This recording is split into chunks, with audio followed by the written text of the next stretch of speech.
No ragazzi, io il video non lo faccio, io continuo a allenarmi, è troppo bella l'RSV. Lo so, sono di parte, ma la Aprigliona è sempre stata una delle mie moto preferite.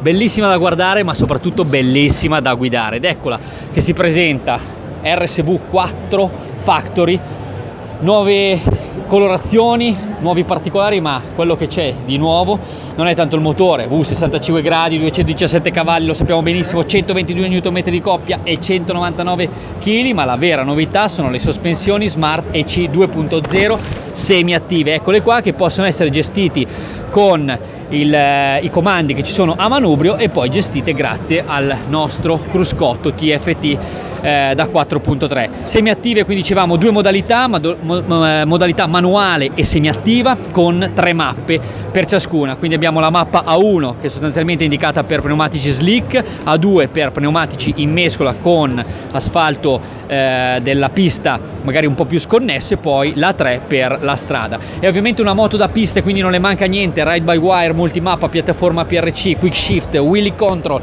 launch control, PT limiter e cornering ABS.